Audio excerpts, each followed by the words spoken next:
And I should say, thank you to everyone for showing up and listening. And when Sarah invited me to be in the fourth, I was ecstatic because I really love this show. I think that, Pat, your idea of starting was fantastic, and the fact that it's going into its fifth year is just marvelous. I just really like that. So pleased to be part of it. A little bit about my background. I found it so interesting with you, Shirley, and Joe. I guess I always did woodcuts when I was a kid, and I used these old plywoods that I found in my dad's garage, trying to work with them, and did pretty big, always abstract things.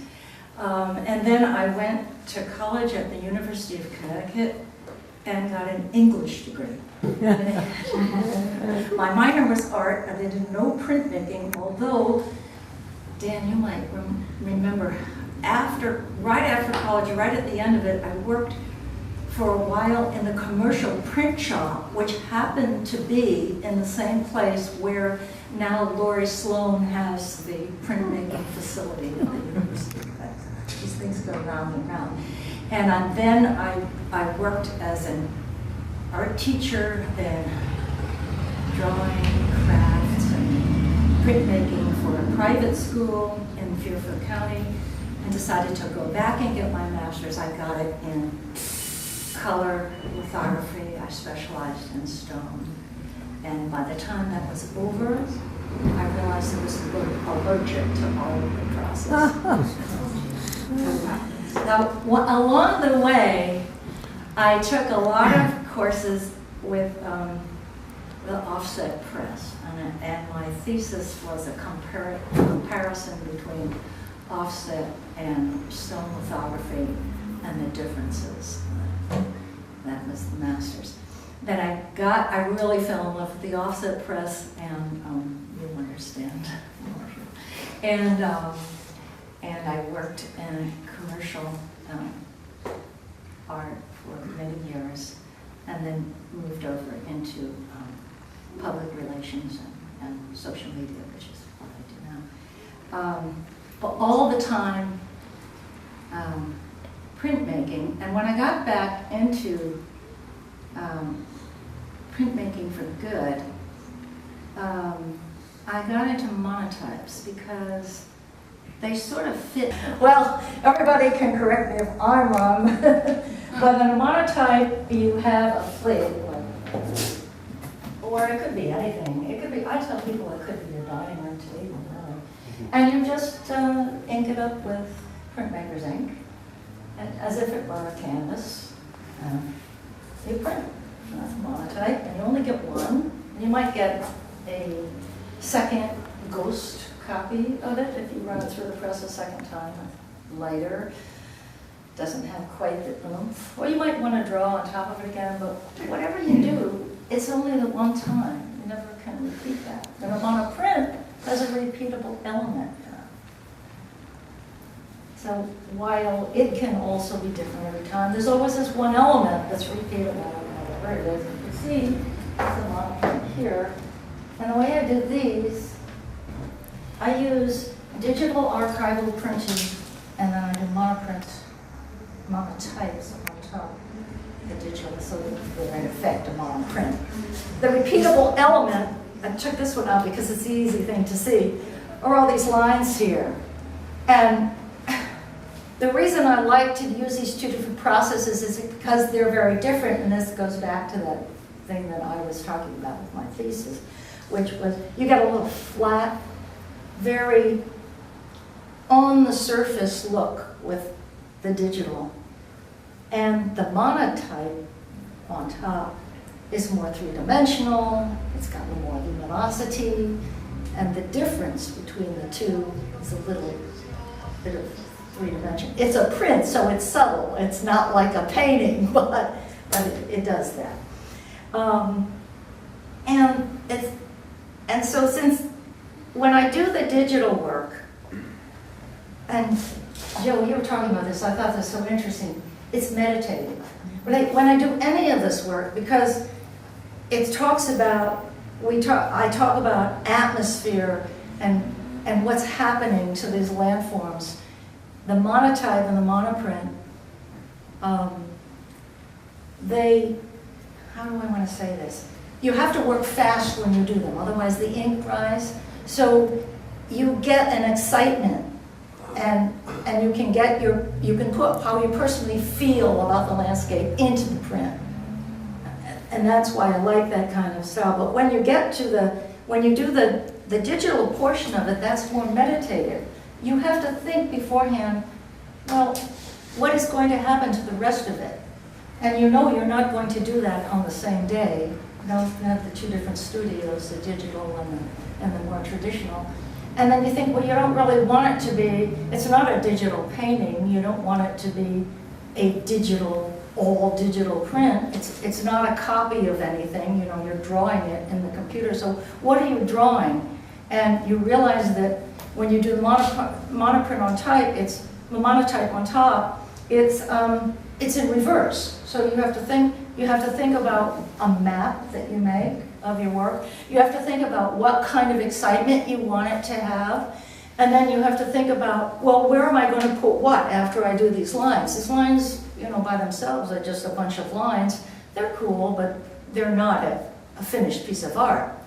So, am I explaining this in a way that, So, when you do the digital part, there's a big setup. It's like, well, you're on the computer, you have to put it out, and then you have Photoshop, and then you set up all your files, and that's a dull thing, And then you have your map, and then you're drawing, and it's a little bit meticulous. You're kind of like using these different pens and things, and you're liking some of it, and then that you save, and you have to name it in a file. By the time you're done, this is 6 hours and 50 files, and then you have to remember to go through and throw them all out. It's ditzy, And what I do when I do the digital work, I'll settle on several different variations of the lines or whatever it is. You'll see in some of the other prints there's other things, like not lines. But so I'll do 3 or 4 of them, and I'll maybe come up with like 12 prints that I then print out. And here's Ditsy again. I use a 7600 Epson to print on those. And that has an interface that's fussy, and you gotta fool around with it if somebody's goofed it up, and then you have to fix that. And it's got little, just like your laser printer at home, it's got these little needles that clog up, and if somebody runs out of ink, and you've got to tell them. All this ditzy little stuff. So then finally you get your prints, and that's fine. You're on 100% rag paper, so you have to pick the right paper that works best for your image. There's different kinds. Some is more calendared than others, and so therefore some of it will take the ink more strongly than others. If you want to have a soft look, use one kind of paper. If you want to have another look, just like traditional printmaking. And then you take your 12 prints and you bring them to the traditional studio, and you do your monoprints on top of them. And I could do about 8 to 10 monoprints per day. And typically 5 or 6 are good, and the others are duds. Or maybe you use them on another day for something else. And I think that's the essence of how that comes about. And it's like, the thing that I like about it best is that it's of 2 worlds. You've got the part that's kind of ditzy and meditative, and what am I going to do next? And there's a map, and if I put these lines going in this direction, well, I like that better when I later do the monotype. And then when I get to the monotype, and there they all are, I'm thinking with the first one, how's that going to work? And you just like put it out real quick, just like a big quick painting. And it either works or it doesn't, you know? And if it works, it's great, then you put out 6 more. So it's like the 2 different things that are fun to do together. And I think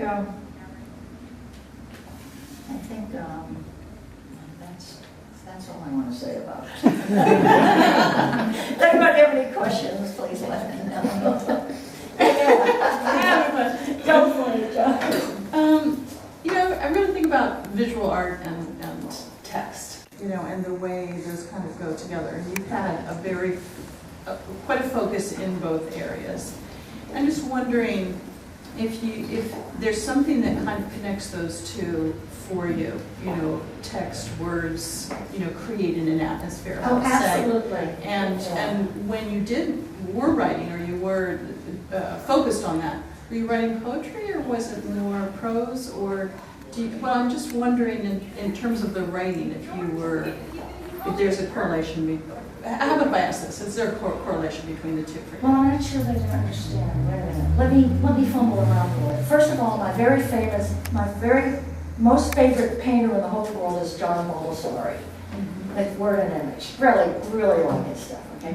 I do some stuff with words in it, but usually it's social commentary. I did something on fracking last year. I went over to England, and I don't. But I don't like to. If I'm doing a show that is it's word and image, then that's all word and image. If we're doing a show that's just image, I want to combine the two. But in a way, when you're doing this, it almost is sort of like writing. You know, you have, I think a lot of artists do that. I know a lot of artists do that. You have some symbols that are important to you, whatever those things are. But you can see two paintings in this show, 2 prints in this show of mine, which use this, if you will call it writing, the lines, right? Okay? And then this one doesn't have anything to show, but in about 4 of the prints in the show have this little digital thing that's more like, almost like grassers that are in there. So in that respect, it's sort of like writing. But am I answering your question, or don't I know? Yeah, just, you know, sometimes it's very different. Sometimes there's as I'm watching your hands move when you were talking, there's this kind of calligraphic movement that's Well, I do that, yeah. Well, you know, it really is a dance, you know? Yeah, well, I'm just wondering, sometimes writing's like that as well. But it was just well, I guess in a way, I mean, when I get on the computer and do some writing, I put some stuff on the show and a couple of sites, like Connecticut visit sites. I mean, it's just the same thing, just sitting there and writing. You know, but it's like, it just takes an instant. So yeah, in that respect, conceptually it's the same. It's like, I like it when it's fast and it gets done and it's good, and you know, that's nice. One thing I ought to say about it, because we started out talking about landforms, like these darn lines again. Where did those things come from and why are they here? But about, how many years ago was it, Dan, when St. Helens blew? St. Helens blew a long time ago, right? 1979. Why I remember that? I'll let you know. That long enough. So I wanted to go see it, but you know, after it blew. Of course, I missed when it blew, which is just as well. But I wanted to go see it after it blew. And then I was reading all this stuff and said, no, because everybody in Portland was running around sticking stockings over their carburetors so their cars wouldn't die. So I thought, no, I'm not going to drive my car out to Portland. But we did go out there 5 years later, went on, and all I saw, and I did nothing about it at the time other than looking at it, was thousands of tree trunks all going in one direction. Wherever you looked, up the hill, down the hill, sideways, they all went the same way, even if they were on the hill. Very interesting. There we are, how many years later someone comes out.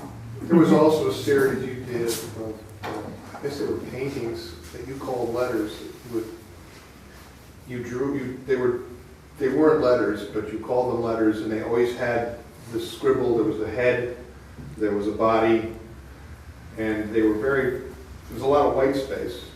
Well, yeah, that's true. Very similar to those, actually. Well, I guess so. Yeah. There you go. Good. Thank you very much for this.